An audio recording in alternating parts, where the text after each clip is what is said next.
So your heart has been broken.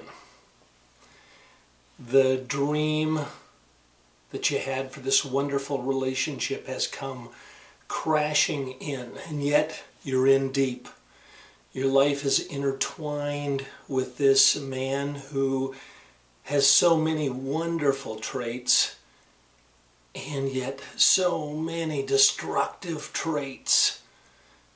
And the intermingling of those traits creates chaos and confusion for you. Hello, I'm Dr. David Hawkins from the Marriage Recovery Center, and I want to talk to you about narcissistic men and the women who love them. You might ask yourself, why do I love somebody who can treat me so badly? Well, he doesn't just treat you badly, of course, because he has many wonderful traits. And those wonderful traits have become horrible traits.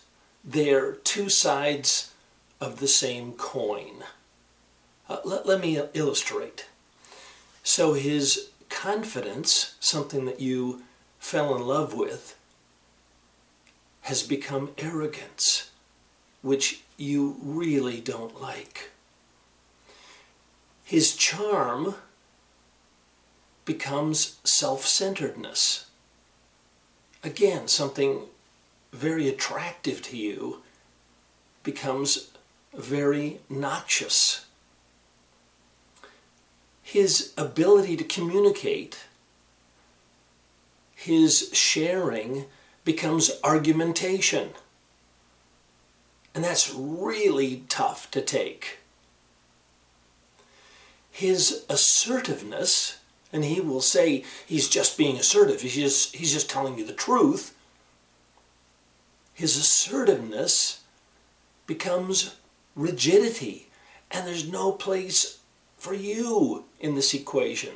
There's no place for you in this relationship. In fact, in many ways you look at this and it's a relationship of one, not two people. And so you're watching this video because you are ready for change. And you need to really be ready for change. I'm going to outline 6 steps that I want you to take. And this, again, is about narcissistic men, self-inflated men, grandiose men, and the women who love them. 6 steps for you to take. First, I want you to step back and be honest about the relationship. You've got to be honest about it.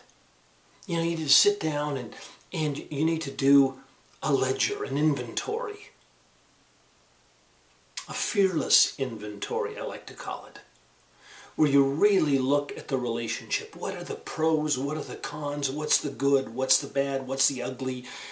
Step back and be honest with yourself about the relationship. Change cannot happen unless you're honest about the relationship. Number 2, I want you to determine if he is really in love with you. You know, no doubt that he cares about you. No doubt that he cares about many aspects of you and the relationship, but does he really love you? Many narcissistic men are really in love with an image of themselves, or they want you to be a cutout doll, so to speak, of what they want, and they project what they want onto it. Does he really love you? And third, assuming that you decide that you want to make it work, are you and he both willing to work on the relationship?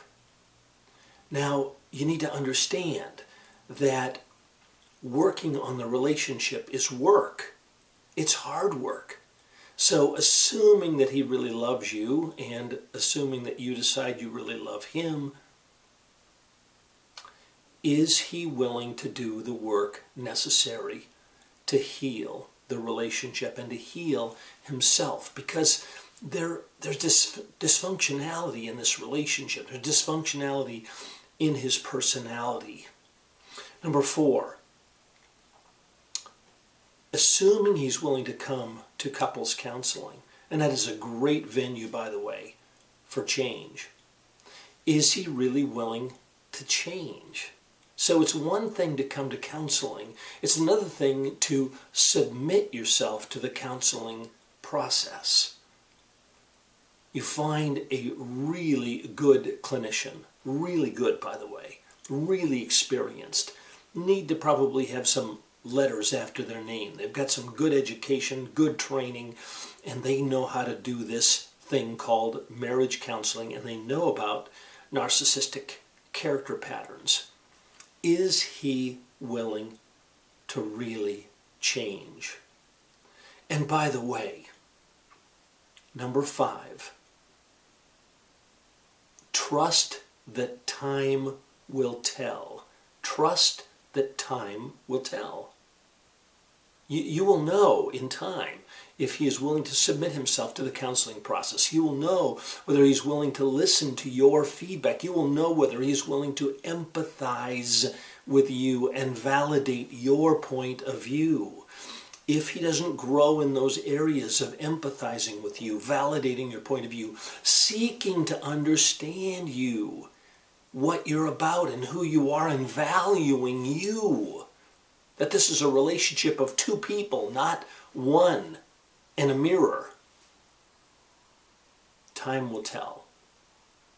And then back to a point I made earlier, be honest with yourself about time telling. And the last quality, the last step for you to take is for you to be very mindful and perhaps even prayerful about this relationship. Seek support. Seek counsel from others who will give you feedback about what needs to change. We often don't see things clearly.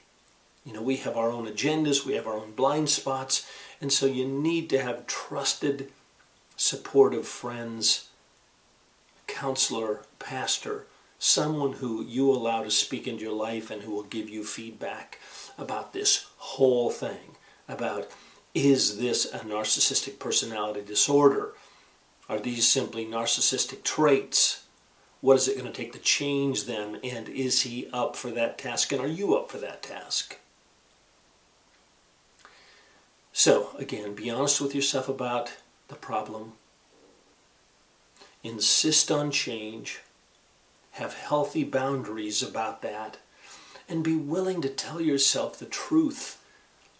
And if this situation is too big for you, you may need a time away from it so you can gain your balance back again and develop a healthy perspective. Again, I'm Dr. David Hawkins from the Marriage Recovery Center. I'd like to talk to you. You can contact me at 360-490-5446, or my email is yourrelationshipdoctor@yahoo.com. I want to help you on this journey. Take care.